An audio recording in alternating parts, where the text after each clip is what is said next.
ज़मीन से संबंधित परेशानियों में निशानदेही एक ऐसा प्रोसेस है जिसका कभी ना कभी किसी न किसी रूप से हर परिवार को सामना करना पड़ ही जाता है। और इन सब चीज़ों में जो है अधिकतर लोगों को पता नहीं होता है कि ये निशानदेही का क्या प्रोसेस है। और बहुत सारे लोगों को ये लगता है कि निशानदेही में अधिकतर बहुत टाइम लग जाता है, तो उस समय का जो है वो क्या कारण है, क्यों समय लगता है, तो उन सब चीज़ों के भी आज थोड़ा सा चर्चा करेंगे। तो साथी नमस्कार, मैं हूँ नवीन और आप देख रहे हैं मेरा ये यूट्यूब चैनल। और इसमें मैं आपको ज़मीन से संबंधित बहुत सारी जितनी भी जानकारी होती हैं उनको मैं लाने की कोशिश करता रहता हूँ। तो आप नए हैं और अगर आपने मेरे चैनल को सब्सक्राइब करके भी रखा हुआ है तो काइंडली सब्सक्राइब कर लीजिए और साथ में जो बेल आइकन है उसको भी प्रेस कर दीजिए। तो आज निशानदेही के बारे में चर्चा करेंगे। देखिए, निशानदेही के लिए ऐसा है कि सबसे पहले तो ये पता होना चाहिए कि निशानदेही जो है वो क्यों की जाती है। तो देखिए, ऐसा है कि दो तरह की ज़मीनें होती हैं, एक होती है जॉइंट लैंड और एक होती है इंडिविजुअल लैंड। तो जो जॉइंट लैंड होती है उसमें एक खसरा नंबर के ऊपर जो है बहुत सारे मालिकान जो है वो शेयर होल्डर्स या हिस्सेदार हो सकते हैं। ठीक इसी तरह से अगर कोई इंडिविजुअल लैंड है तो उसकी अपनी एक जो इसका एक बाउंड्री एरिया होता है उसको ही मार्किंग के लिए उसकी प्रॉपर जो उसके जो बनने होते हैं उनको निर्धारण करने के लिए जो है वो निशानदेही करवाई जाती है। अक्सर निशानदेही में जो है वो एक पार्टी से लेकर कई अधिक पार्टियां जो है बन्नेदारों के रूप में शामिल हो सकती हैं। तो निशानदेही के लिए सबसे पहले जो है वो आपको ये पता होना चाहिए कि आपके पास किन किन कागजातों की ज़रूरत पड़ेगी। तो निशानदेही के लिए सबसे पहले आपके पास जो है वो आपका एक जमबंदी पर्चा, जो आखिर जमबंदी होती है, ये लेटेस्ट पर्चा होता है और ये आपको जो है वो अधिकतर लोग राजस्व जो अधिकारी होते हैं, ग्रामीण राजस्व अधिकारी जो पटवारी होते हैं, उनके पास चले जाते हैं। लेकिन ये सारी चीज़ें जो हैं वो आपको लोक मित्र केंद्र में उपलब्ध हैं। तो लोक मित्र केंद्र से आप सबसे पहले पर्चा निकलवा दीजिए और उसके बाद उस पर्चे को निकलवाने के बाद आपने वो पर्चा जो है वो वेरीफाई करवाना है कंसर्न जो आपके राजस्व अधिकारी हैं उनके। जब वो पर्चा वेरीफाई हो जाएगा उसके ऊपर जो लिंडर्स नोट वगैरह होते हैं वो कंसर्न जो राजस्व अधिकारी हैं उन सब चीज़ों को दे देंगे। तो उसके बाद वो एक वैलिड पर्चा हो जाता है। वो आपने उनको ये बताना है कि मैं एक पर्टिकुलर किसी खसरा नंबर की जो हम निशानदेही लेना चाहता हूँ और उन सब चीज़ों में वो सारी चीज़ों को वो है एज नोट के तौर के ऊपर जो है उन सब चीज़ों को मेंशन कर देंगे। इसके बाद जो दूसरा सबसे महत्वपूर्ण डॉक्यूमेंट होता है उसको होते हैं अक्स मुसावी। ये अक्स मुसावी जो है वो आपको जो आपका ये रिकॉर्ड रूम होता है वहाँ पे मिलेगा और इसको लेने के लिए जो है वो आप एक फार्म लगना होता है, एक सवाल देना पड़ता है। उस फार्म को जब आप फिलअप कर देंगे कि मुझे कंसर्न ये जो खसरा नंबर है इन खसरा नंबर की जो है मुझे अक्स मुसावी चाहिए। अक्स मुसावी एक नक्शा होता है जो बंदोबस्त केस में ऐसे बनाया गया होता है और उस नक्शे के आधार पर ही जो है वो आपकी ज़मीन की पैमाइश भविष्य में होती है। तो आपने सबसे पहले वो जो नक्शा है उसके लिए आपने सवाल जो है कंसर्न कोर्ट रूम में दे देना है। फिर कुछ दिनों के बाद जब आपको उस रिकॉर्ड रूम से जब बुलाया जाता है तो उसकी पर कॉपी के हिसाब से जो है वो 5 या 10 रुपये जो भी उसकी फ़ीस होती है वो आपने पर पेज के हिसाब से आपने वहाँ पे देनी है। वो जब सरकारी खजाने में आप वो रिकॉर्ड की जो फीस जब सबमिट करेंगे तो आपको वो अक्सर भी मिल जाती है।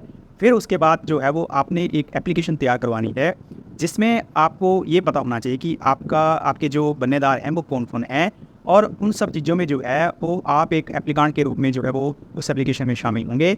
और जो आपके जो कंसर्न जो पार्टीज़ हैं, जो बन्नेदार हैं, उन सब चीज़ों में तो उन सब चीज़ों में आप उनको रिस्पोंडेंट जो है वो तैयार करवाएंगे। अगर आपकी जॉइंट लैंड है तो आप जॉइंट लैंड में भी जो है वो निशानदेही ले सकते हैं। उसमें जो आपके शेयर होल्डर्स हैं उन सब के आपको सिग्नेचर लेने हैं और उसके बाद एक जॉइंट एप्लीकेशन आप उसमें भी सबमिट कर सकते हैं। जब वो जॉइंट एप्लीकेशन आप कंसर्न जो आपके तहसीलदार होते हैं उनके पास जब आप सबमिट करेंगे तो उसके बाद जो है वो आपकी फ़ाइल की जो है वो जांच पड़ताल होती है। तो उसमें ये देखा जाता है कि क्या आपके द्वारा जो सबमिट की गई फ़ाइल है क्या वो ठीक है, उसमें किसी तरह की कोई कागज़ की कोई कमी तो नहीं है। अगर उन सब चीज़ों में कोई कमी पाई जाती है तो उसी टाइम सारी चीज़ें बता दी जाती हैं।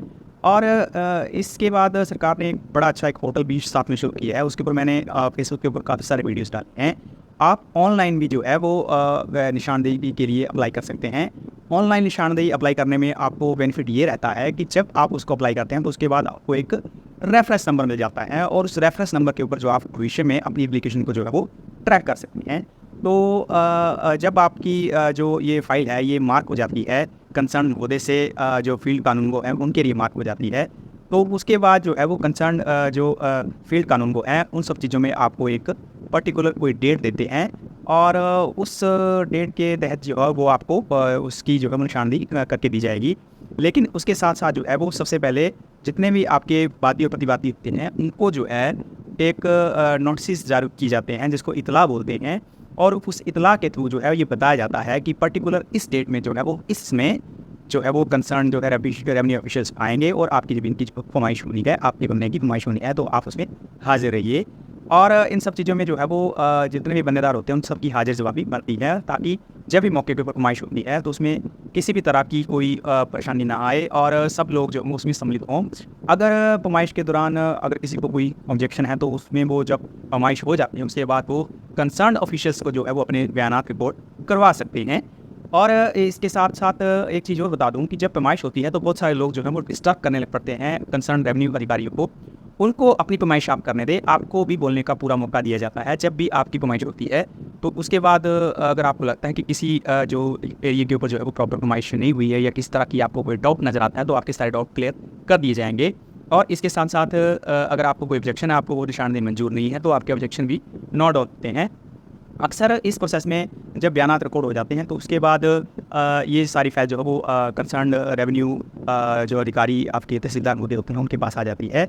तो उसमें अगर किसी ने ऑब्जेक्शन दायर किया है तो उसमें उन पार्टियों को जो है बुलाया जाता है, उनसे उनका ऑब्जेक्शन पूछा जाता है। अगर साहब को वो सारी चीज़ें जायज़ लगती हैं तो उसके बाद दोबारा पैमाइश के लिए बोला जा सकता है। अगर ऑब्जेक्शन में किसी तरह की कोई अगर आपको लगता है कि किस तरह का कोई डाउट को लग रहा है तो वो किया जा सकता है। अगर नहीं तो उसके बाद कंसर्न महोदय जो है वो निशानदेही का ऑर्डर जो है वो पारित कर देते हैं, उसका फैसला सुना दिया जाता है। तो ये सारा एक प्रोसेस है। लेकिन इन सब चीज़ों में जो है बहुत सारे मेरे व्यूअर्स हैं जो कहते हैं कि निशानदेही के लिए बहुत सारा समय लग रहा है, तो वो क्यों लग रहा है?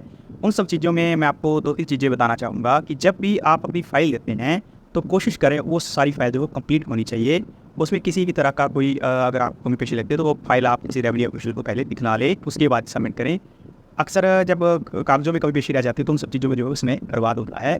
उसके बाद अगर आपकी निशानदेही के लिए वक्त नहीं मिल पा रहा है तो आपने कंसर्न जो रेवेन्यू जो फील्ड कानून है उनके पास आपने जा करके अपनी जो है वो समस्या बतानी है और इतने समय से हमारी जो पेंडिंग फाइल चली है उसके बारे में अपने बताना है। वो आपको ज़रूर एक डेट दीजिए।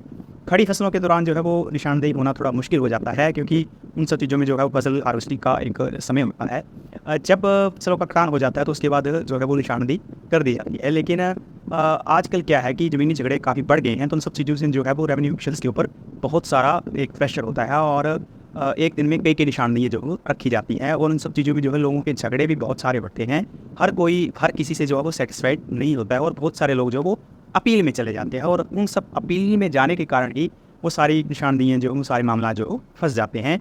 तो कोशिश करें सब भी आपकी निशानदेही तो थोड़ी सजग रहे, ज़मीन यही की नहीं रह जानी है और आपने कोशिश करनी है वो जो झगड़ा है उसको 2 इंच या 1 इंच के पीछे ना लगकर उसको ख़त्म करने की कोशिश करनी है और उन सब चीज़ों में थोड़ी सी अपनी जागरूकता बना कर रखनी है। और अगर आपको लगता है कि उसके बाद भी अगर आपको निशानदेही लेने में समय लगता है तो आप कंसर्न जो बड़े अधिकारी हैं उनके साथ आप बातचीत कर सकते हैं कि इतने समय से हमारी फाइल जो है पेंडिंग पड़ी हुई है। इसके साथ निशानदेही में एक और जो है वो एक साथ में एक राहत दी गई है कि आप लोकल कमीशन के थ्रू भी जो हम निशानदेही करवा सकते हैं। लोकल कमीशन का मतलब है कि किसी आप रिटायर्ड जो फील्ड ऑफिसर है उसके थ्रू भी आप निशानदेही करवा सकते हैं अगर कंसर्न जो रेवेन्यू अधिकारी उनके पास में नहीं है, लेकिन उसके लिए भी आपको फाइन जो मार्ग करवानी पड़ेगी।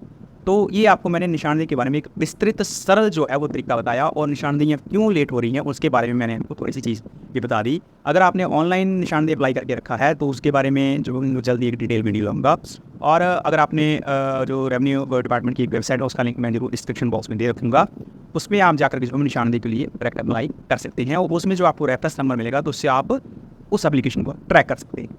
तो ये थी जानकारी। बाकी आपका इससे वीडियो से संबंधित कोई प्रश्न होगा तो आपने ज़रूर पूछना है। बाकी इस तरह की जानकारी मैं आपके पास लेके आ रहा हूँ, आपने मुझे ज़रूर सपोर्ट करना है और मेरे चैनल को सब्सक्राइब जरूर करना है।